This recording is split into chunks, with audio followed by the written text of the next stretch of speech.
This is for the week of May 16th to the 21st.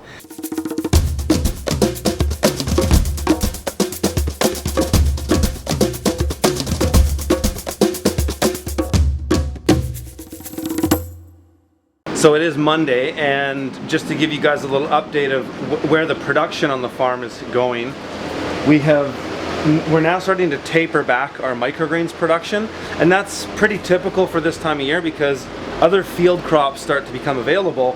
So there's a little bit less demand for microgreens. However, we still do produce a good amount on a weekly basis. Now I'm just down to planting 18 flats of pea shoots and sunflower shoots. So it's tapering down, but the production on the field is really ramping up. The greenhouses are pretty much at their climax as far as being interplanted and producing while tomatoes are growing. You can see here, these tomatoes are about 3 feet tall, and they're starting to fruit. They're flowering and fruiting, and so it's all just lettuce in here now. This might be the last week of this bed here. This one that might be the last cut too, and then I'll cut that one next week. But you know, it's because we're starting to produce in the field. So my next door neighbor's plot here, this site is almost come online. We will probably cut, if we need to, we'll cut one of these 50-foot beds this week, and we'll stagger them. So the next week we'll cut that one, the next week we'll cut that one, and they'll rotate. We'll get at least 3 cuts each. So those 3 50-foot beds of lettuce will provide greens for quite a while right now. These 2 beds of spinach, 30-foot beds of spinach in my backyard, are just producing like crazy. So I'm hoping I can crop these out early this week, that I can get enough orders to move that product, because I would like to turn those beds over and transplant some basil into them. We've tried a little experiment with basil this year, and it's a crop I don't do a lot of. I basically will do 2 beds worth for a season, 220, so 50 feet of it for a season, and then I might do some more later in the season, which I'll do in my greenhouse.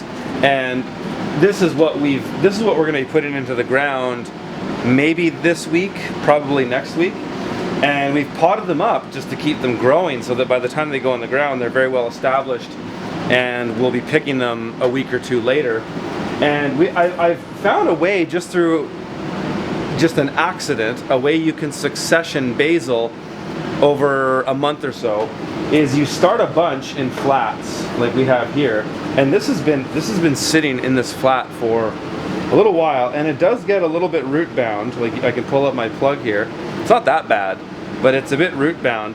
But essentially what I can do is have this whole flat on draw, and I keep it in the shade. Like, I actually will put it here and just keep it out of direct light, and it kind of just slows it down.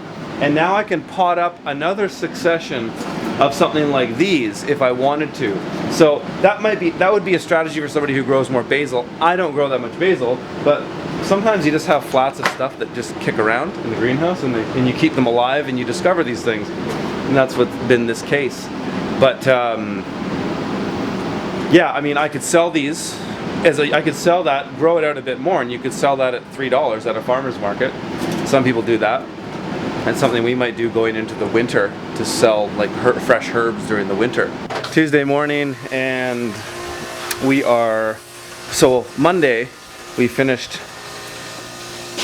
what was it, 3 orders, and we've got 1 more big order to do today. Today is just doing a lot of cleanup. We're power washing flats, planting microgreens. I'm gonna get on my bike and just do a quick harvest from one of our close by plots, just some red Russian kale.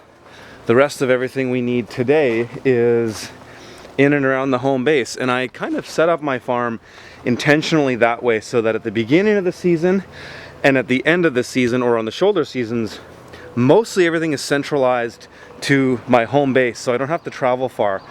And for the most part, during the main season, even if we're harvesting and doing work on other plots, we're just there for a period of the day. Most of the time, we're spending I spend 90% of my time here on the home base, but even the other guys will be here most of the time, because there's always work to do here, whether it's portioning stuff, packing, washing, you know, fixing projects up and what have you. Most of the work is done on the home base. So I'm just gonna get on here, go and harvest a 50-foot bed of red Russian kale, and then I'll be back here. So just at my one of my urban plots here, one of my high rotation downtown plots, I should say, and I'm just going to zip this bed of red Russian real quick. That'll take me probably 5 minutes. And the other thing I'm doing when I'm here is I'm just observing and taking pictures too of how things are doing, when they're germinating, and what I'm going to plant next. Things that I do on an ongoing basis is I'll come here. So I planted this last week, and I notice right now, okay, it's emerging. So I put that into my spreadsheets under DOE, date of emergence. When did that spinach pop up from when it was planted?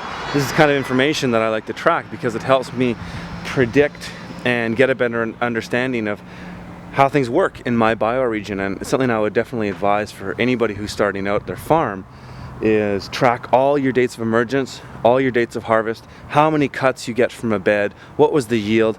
Track all those things, because then you can better set up expectations going into the next season. All right, that was a pretty good haul. Looks like about 30 pounds there ish, maybe even more.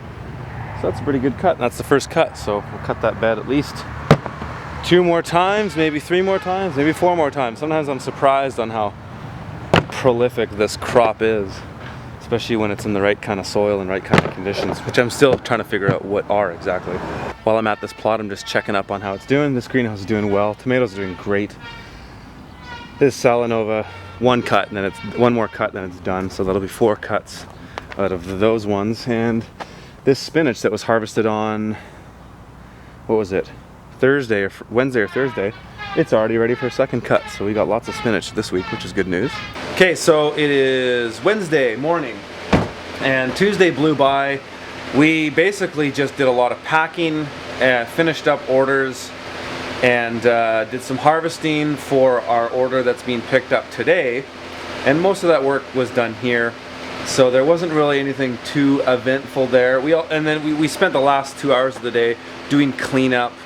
And I've been actually, on a personal note, I have been transitioning my home, transitioning my farm out of my home. And so basically, I've been trying to just set up my home-based farm where none of the farm stuff is on my house, and that it's all basically on this greenhouse and behind it where we have our working and our portioning and processing area. So that's been a bit of a process. Did some cleanup in the back. But one thing I wanted to show you guys that I'm doing today that's a little out of the ordinary, like I said I was going to do in these videos, is just kind of show you stuff that I'm doing that's out of our normal routine, is I've got a sample of some new sunflower seeds. And so this is a new lot number, and something that I do, this is something I do when there's a new type of seed. So this sunflower that I've been growing for a while is a particular lot number from this company that I order this stuff, Mum Sprouting Seeds. It's all certified organic seeds, but sometimes they change the lots because, you know, they buy bulk amount, huge bulk amounts from suppliers from Italy to the US to Canada to all over the world, and they'll tell us ahead of time, because I buy hundreds of pounds at a time, sometimes pallet loads at a time, and they'll give me a heads up to say, hey, you're ordering new sunflower, you should know that there is a new lot, and you might want to trial it before so that you can adjust expectations on how the yield will be and how much you need to order. And so that's what I'm going to do today. So all that entails is just me soaking a couple flats worth. So we got 1 kilo here. I use 170 grams per flat.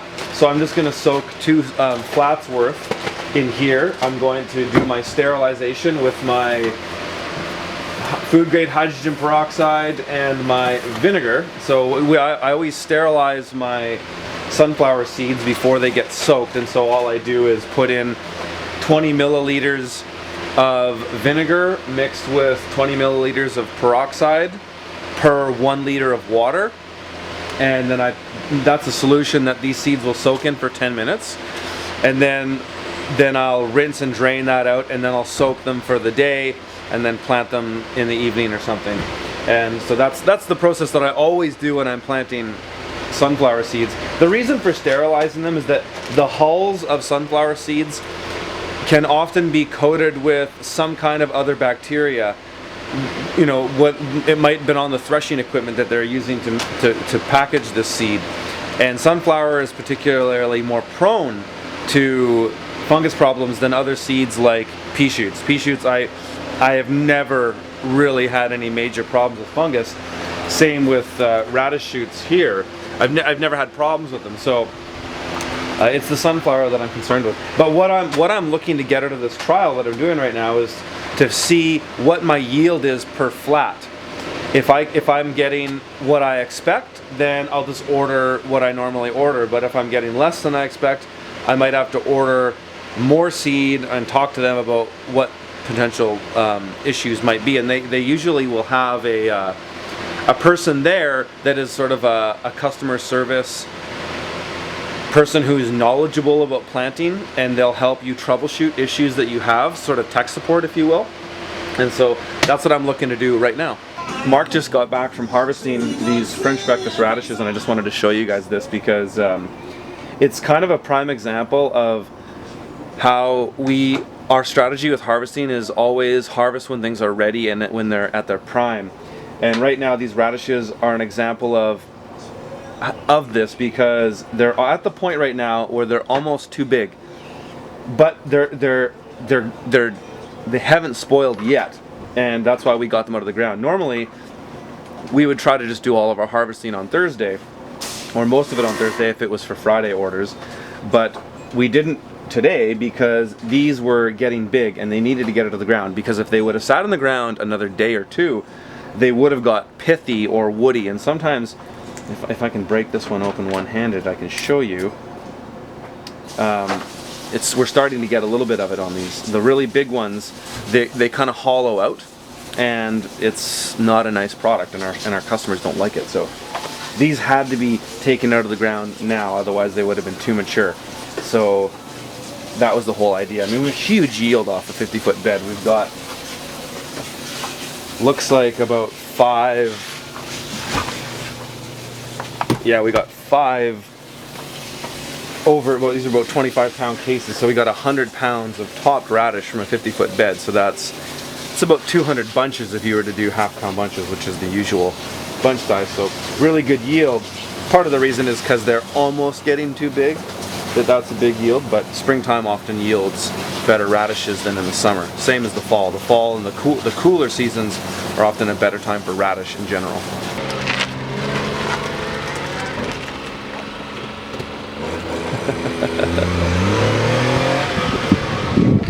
Alright, Mark is just going to turn over some beds and harvest another bed and then turn that one over as well.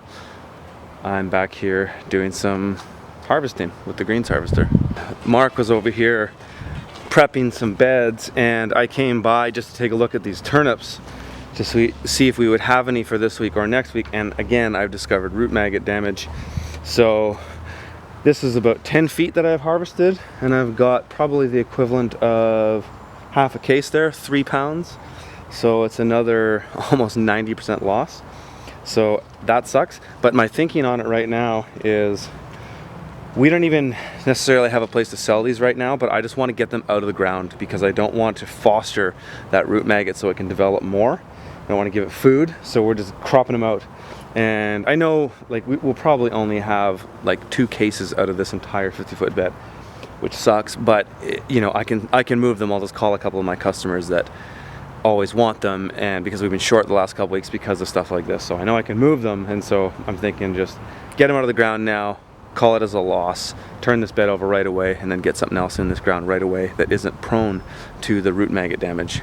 Alright, I just buzzed home on my bike to get my flame weeder because I've decided this bed got a little bit peppered with chickweed, and so I'm gonna give it a good toast before I turn it over. Alright, it's Thursday morning, and today we'll just be harvesting. We'll be harvesting mostly from this site because we did pretty much most of what we need for the week from a couple different sites yesterday, but we will be going to one site to get some kale and we got a new crop of spinach over there, so we'll be getting some of that. Otherwise, we'll be spending the day here just washing and packing and portioning things for the market. All right, well, it's Friday and we are just packing for the market. We've got all of our restaurant deliveries done and all the packing for the restaurant, so that's all taken care of. Got our first harvest off this plot this week, so it's doing really well. We'll be harvesting that arugula next week and these radishes as well. So this plot is in full production.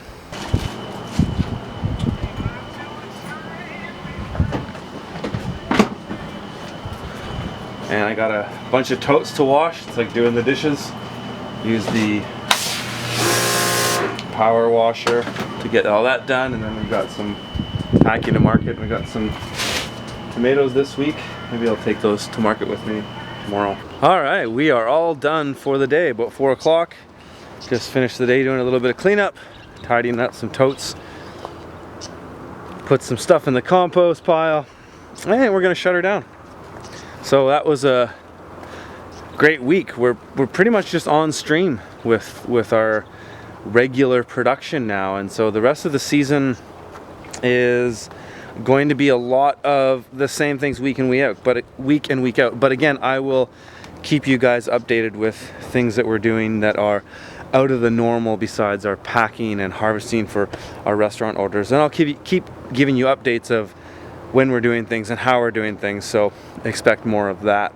And again, guys, if you want to see more stuff like this, please hit the subscribe button right now. Like and share these videos with your friends. Check out my online course, profitableurbanfarming.com, my book at theurbanfarmer.co. And if you'd like to make a donation to the show, it's always appreciated, and thank you so much to those of you that have. It's been really helpful and is giving me a bit more freedom to put more energy into these videos, which is what I want to do. I want to help inspire new people into farming and take charge of their lives and take control of what they eat and what they provide to the community. That's my whole ambition with this series. So again, thanks for watching, and we'll see you again next week.